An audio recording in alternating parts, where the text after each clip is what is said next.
ಲೋಕಸಭಾ ಚುನಾವಣೆಯ ಅಖಾಡ ಸಿದ್ಧ ಆಗಿದೆ. ಮುಂದೆ ಉಳಿದಂತಹ ಟಿಕೆಟ್ಗಳ ಘೋಷಣೆ ಯಾವಾಗ ಅನ್ನುವಂತಹ ಕುತೂಹಲ ಇದೆ. ದೆಹಲಿಯಲ್ಲಿ ಇವತ್ತು ಸಭೆ ಇದೆ. ಕಾಂಗ್ರೆಸ್ನ ಚುನಾವಣಾ ಸಮಿತಿಯ ಸಭೆ ಇದೆ. ಕರ್ನಾಟಕದ 3ನೇ ಪಟ್ಟಿ ಇವತ್ತೇ ರಿಲೀಸ್ ಆಗುವಂತಹ ಸಾಧ್ಯತೆ. ಮಲ್ಲಿಕಾರ್ಜುನ್ ಖರ್ಗೆ ಅವರ ನೇತೃತ್ವದಲ್ಲಿ ಸಭೆ ನಡೆಯಲಿದ್ದು ಸಂಜೆ 6 ಗಂಟೆಗೆ ಸಿಇಸಿ ಸಭೆ. ಸೋನಿಯಾ ಗಾಂಧಿ, ರಾಹುಲ್ ಗಾಂಧಿ ಸೇರಿದಂತೆ ಕಾಂಗ್ರೆಸ್ ನಾಯಕರು ಭಾಗಿಯಾಗ್ತಾರೆ. ಕರ್ನಾಟಕದ ಬಾಕಿ ಉಳಿದ 4 ಕ್ಷೇತ್ರಗಳಿಗೆ ಇವತ್ತೇ ಟಿಕೆಟ್ ಫೈನಲ್ ಆಗುತ್ತೆ. ಕಾಂಗ್ರೆಸ್ನಿಂದ ಚಾಮರಾಜನಗರ, ಬಳ್ಳಾರಿ, ಚಿಕ್ಕಬಳ್ಳಾಪುರ, ಕೋಲಾರ ಈ 4 ಕ್ಷೇತ್ರಗಳ ಟಿಕೆಟ್ ಇವತ್ತೇ ಘೋಷಣೆಯಾಗುತ್ತಾ? ಕೋಲಾರ ಕ್ಷೇತ್ರದ ಅಸಮಾಧಾನಿತರ ಜೊತೆ ಖರ್ಗೆ ಚರ್ಚೆ. ಗೋವಾ, ಜಾರ್ಖಂಡ್, ಉತ್ತರ ಪ್ರದೇಶ ರಾಜ್ಯಗಳ ಟಿಕೆಟ್ ಕುರಿತು ಕೂಡ ಇವತ್ತೇ ಚರ್ಚೆಯಾಗುತ್ತೆ. ಸಂಜೆ 6 ಗಂಟೆಗೆ ಸಿಇಸಿ ಸಭೆ ಇದೆ. ಪ್ರಮುಖವಾಗಿ ಕರ್ನಾಟಕದ 4 ಕ್ಷೇತ್ರಗಳ ಟಿಕೆಟ್ ಇವತ್ತೇ ಫೈನಲ್ ಆಗುತ್ತೆ. ಎಸ್, ಕೋಲಾರ ಟಿಕೆಟ್ನ ಕುರಿತಾಗಿ ಬಹಳಷ್ಟು ಕುತೂಹಲ ಇದೆ.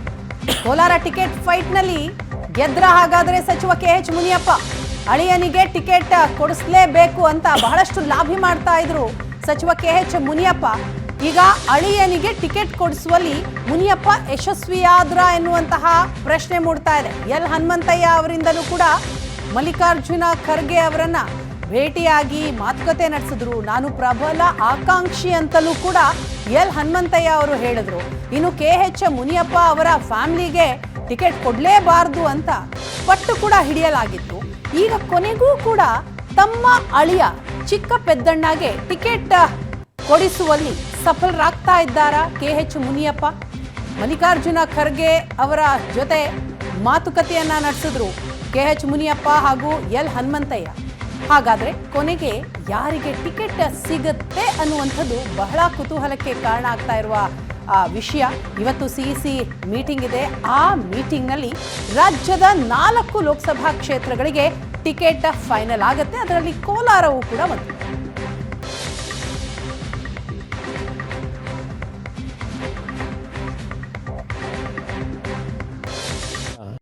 ಕೋಲಾರ ಫೈನಲ್ ಅವರೇ ಮಾಡಬೇಕಲ್ಲ, ಅಧ್ಯಕ್ಷರಲ್ವ, AICC ಅಧ್ಯಕ್ಷ. ಅದಕ್ಕೆ ಅವನು ಭೇಟಿ ಮಾಡಿದ್ದೀವಿ. ನಾವು ನಮ್ಮ ಅಭಿಪ್ರಾಯ ತಿಳಿಸಿದ್ದೀವಿ. ನಾನು 7 ಸಾರಿ ಅಲ್ಲಿ ಗೆದ್ದಿದ್ದೇನೆ. ಯಾರು ಏನೇ ಹೇಳಿ ಗೆದ್ಕೊಂಬರಕ್ಕೆ ಅವಕಾಶ ಇದೆ. ನಾನು ಎಲ್ರಿಗೂ, ಶಾಸಕರಿಗೂ ಮಾಜಿ ಶಾಸಕರಿಗೂ ಮನವಿ ಮಾಡಿದ್ದೇನೆ, ನನಗೆ ಅವಕಾಶ ಮಾಡಿಕೊಡ್ಬೇಕು. ಹಾಕಬೇಕು. ನಾವೆಲ್ಲ ಒಟ್ಟಿಗೆ ಸೇರಿ ಆ ಪಕ್ಷ, ಆ ಕ್ಷೇತ್ರವನ್ನು ಗೆದ್ಕೋಬೇಕು ಮತ್ತು ಚಿಕ್ಕಬಳ್ಳಾಪುರ ಕೂಡ ಗೆಲ್ಲಬೇಕು. ಎರಡೂ ಕೂಡ ಒಂದಕ್ಕೊಂದು ಸಂಬಂಧಗಳಿವೆ.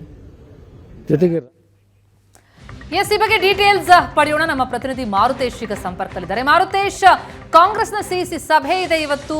ಕರ್ನಾಟಕದ ಉಳಿದ ಕ್ಷೇತ್ರಗಳ ಟಿಕೆಟ್ ಇವತ್ತೇ ಘೋಷಣೆಯಾಗುತ್ತಾ? ಜೊತೆಗೆ ಬಹಳಷ್ಟು ಅಸಮಾಧಾನ ಏನಿದೆ ಕೋಲಾರದ ವಿಚಾರಕ್ಕೆ ಸಂಬಂಧಪಟ್ಟಂತೆ, ಎಲ್ಲವೂ ಕೂಡ ಶಮನ ಆಗಿದೆಯಾ? ಯಾರಿಗೆ ಟಿಕೆಟ್ ಅನ್ನುವಂತಹ ನಿರೀಕ್ಷೆ ಅಂತ? ಪ್ರತಿಮಾ, 4 ಪೆಂಡಿಂಗ್ ಇರುವಂತಹ ಕ್ಷೇತ್ರಗಳ ಪೈಕಿ ಅತ್ಯಂತ ಜಟಿಲ ಆಗಿದ್ದು ಕೋಲಾರ ಕ್ಷೇತ್ರಕ್ಕೆ ಅಭ್ಯರ್ಥಿ ಆಯ್ಕೆ ವಿಚಾರಕ್ಕೆ ಸಂಬಂಧಪಟ್ಟ ಹಾಗೆ. ಯಾಕೆಂದರೆ ಅಲ್ಲಿ 2 ಬಣಗಳ ನಡುವಿನ ತಿಕ್ಕಾಟದಿಂದಲೇ ಒಂದು ಅಂತಿಮ ತೀರ್ಮಾನವನ್ನು ಕೈಗೊಳ್ಳೋದಕ್ಕೆ ಸಾಧ್ಯ ಆಗಿರಲಿಲ್ಲ. ಸೊ 3-4 ಬಾರಿ ಸಭೆ ನಡೀತು. KPCC ಕಚೇರಿಯಲ್ಲಿ ಕೂಡ ಸಭೆ ನಡೀತು. ಜೊತೆಗೆ DCM ನೇತೃತ್ವದಲ್ಲಿ ಆಯಿತು. ಜೊತೆಗೆ ಖರ್ಗೆ ಅವರ ನೇತೃತ್ವದಲ್ಲಿ ನಿನ್ನೆ ರಾತ್ರಿ ಕೂಡ ಸಭೆಯಾಗಿದೆ. ಸೊ ಆ ಸಭೆಗೆ ಹನುಮಂತಯ್ಯ ಅವರನ್ನು ಕರೆಸ್ಕೊಂಡಿದ್ರು. ಜೊತೆಗೆ ಮುನಿಯಪ್ಪ ಅವರನ್ನು ಕೂಡ ಕರೆಸ್ಕೊಂಡಿದ್ರು.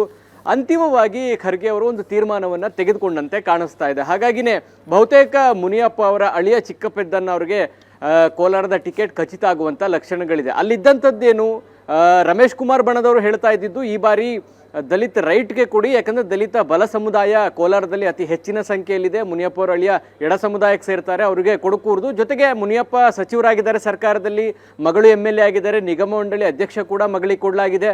ಮತ್ತೆ ಅವರ ಕುಟುಂಬಕ್ಕೆ ಮತ್ತೆ ಟಿಕೆಟ್ ಕೊಡುವಂಥದ್ದು ಸರಿಯಾದಂಥ ನಿರ್ಧಾರ ಅಲ್ಲ ಅನ್ನುವಂಥ ಆಕ್ಷೇಪವನ್ನು ವ್ಯಕ್ತಪಡಿಸಿದರು. ಜೊತೆಗೆ ಮುನಿಯಪ್ಪ ಅವ್ರನ್ನ ಹೊರತುಪಡಿಸಿದರೆ ಕೋಲಾರ ಭಾಗದ ಶಾಸಕರು, MLCಗಳು ಎಲ್ಲರೂ ಕೂಡ ರಮೇಶ್ ಕುಮಾರ್ ಅವರ ಅಭಿಪ್ರಾಯಕ್ಕೆ ಸಪೋರ್ಟ್ ಕೂಡ ಮಾಡಿದರು. ಅಂತಿಮವಾಗಿ ಮುನಿಯಪ್ಪ ಅವರನ್ನ ಎದುರು ಹಾಕೊಂಡು ಚುನಾವಣೆ ಮಾಡೋದು ಅಷ್ಟು ಈಸಿ ಅಲ್ಲ ಕೋಲಾರದಲ್ಲಿ. ಜೊತೆಗೆ ರಮೇಶ್ ಕುಮಾರ್ ಬಣದವರನ್ನು ಕೂಡ ಎದುರು ಹಾಕೊಂಡು ಚುನಾವಣೆ ಮಾಡೋದು ಅಷ್ಟು ಈಸಿ ಅಲ್ಲ. ಸೊ ಆ ಕಾರಣಕ್ಕಾಗಿಯೇ ಅಲ್ಲಿ ಕಳೆದ ಬಾರಿ ಇದೇ ತಿಕ್ಕಾಟದಿಂದಾಗಿ ಕಾರ್ಪೊರೇಟರ್ ಒಬ್ಬರು BJPಯಿಂದ MP ಆಗಿ ಆಯ್ಕೆಯಾಗಿದ್ದು ಕೂಡ ಈ ಬಣಗಳ ನಡುವಿನ ತಿಕ್ಕಾಟದಿಂದಾಗಿ ಬಹುಶಃ ಈ ಬಾರಿಯೂ ಕೂಡ ಆ ಬಣ ತಿಕ್ಕಾಟ ಮುಂದುವರಿದಂತೆ ಕಾಣಿಸ್ತಾ ಇದೆ. ಯಾರಿಗೆ ಟಿಕೆಟ್ ಕೊಟ್ಟರು ಒಂದು ಬಣ ಅಂತೂ ನಿಶ್ಚಿತವಾಗಿ ಅಸಮಾಧಾನದಲ್ಲಿ ಇರುತ್ತೆ. ಅವರು ಚುನಾವಣೆಯಲ್ಲಿ ಹೇಗೆ ಕೆಲಸ ಮಾಡ್ತಾರೆ ಅನ್ನೋದು ನೋಡಬೇಕು. ಈ 4 ಕ್ಷೇತ್ರಗಳ ಪೈಕಿ ಈಗ ಕೋಲಾರದ್ದು ಕೂಡ ಬಹುತೇಕ ಇತ್ಯರ್ಥ ಆದಂಗಿದೆ. ಚಿಕ್ಕಬಳ್ಳಾಪುರದಲ್ಲೂ ರಕ್ಷಾರಾಮಯ್ಯ ಅವರಿಗೆ ಬಹುತೇಕ ಟಿಕೆಟ್ ಖಚಿತ ಆಗಿದೆ. ಬಳ್ಳಾರಿಯಲ್ಲೂ ಕೂಡ ಎಲ್ಲರೂ ಒಮ್ಮತದಿಂದ ತೀರ್ಮಾನ ಮಾಡಿ ಮುಖ್ಯಮಂತ್ರಿಗಳ ಸಮ್ಮುಖದಲ್ಲಿ ಒಂದು ಸಭೆ ನಡೆಸಿ ತುಕಾರಾಮ್ ಅವರಿಗೆ ಅಧಿಕೃತಗೊಳಿಸಲಾಗಿದೆ. ಜೊತೆಗೆ ಚಾಮರಾಜನಗರದಲ್ಲೂ ಕೂಡ ಒಂದು ತಿಕ್ಕಾಟ ಇತ್ತು. ಮಹದೇವಪ್ಪ ಅವ್ರನ್ನೇ ಕಣಕ್ಕಿಳಿಸಬೇಕು ಅನ್ನುವಂತ ಇಂಗಿತ ಹೈಕಮಾಂಡ್ ಕೂಡ ವ್ಯಕ್ತಪಡಿಸಿತ್ತು. ಮುಖ್ಯಮಂತ್ರಿಗಳು ಕೂಡ ಅದನ್ನೇ ಹೇಳ್ತಾ ಇದ್ರು. ಆದ್ರೆ ಮಹದೇವಪ್ಪ ರೆಡಿ ಇರಲಿಲ್ಲ, ಪುತ್ರನಿಗೆ ಟಿಕೆಟ್ ಕೊಡಿ ಅಂತ ಹೇಳ್ತಿದ್ರು. ಸೊ ಬಹುತೇಕ ಅದಕ್ಕೂ ಕೂಡ ಮುಖ್ಯಮಂತ್ರಿಗಳು ಸಹಮತವನ್ನು ವ್ಯಕ್ತಪಡಿಸಿದ್ದಾರೆ ಅಂತ ಕಾಣಿಸ್ತಾ ಇದೆ. ಸುನಿಲ್ ಬೋಸ್ ಅವ್ರಿಗೂ ಕೂಡ ಟಿಕೆಟ್ ಘೋಷಣೆ ಆಗುವಂತಹ ಸಾಧ್ಯತೆಗಳಿದ್ದಾವೆ. ಇವತ್ತು ಈ 4 ಕ್ಷೇತ್ರಗಳ ಟಿಕೆಟ್ ಅಂತಿಮವಾಗಿ ಸಿಇಸಿ ಸಭೆ ಬಳಿಕ ಅಧಿಕೃತವಾಗಿ ಘೋಷಣೆಯಾಗುತ್ತೆ.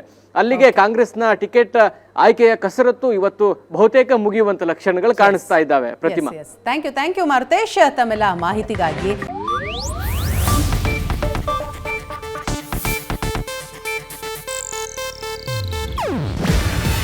ಇದು ಏಷ್ಯಾನೆಟ್ ನ್ಯೂಸ್ ನೆಟ್ವರ್ಕ್ ಪ್ರಸ್ತುತಿ. ನೀವು ನೋಡ್ತಿದ್ದೀರಾ ಏಷ್ಯಾನೆಟ್ ಸುವರ್ಣ ನ್ಯೂಸ್.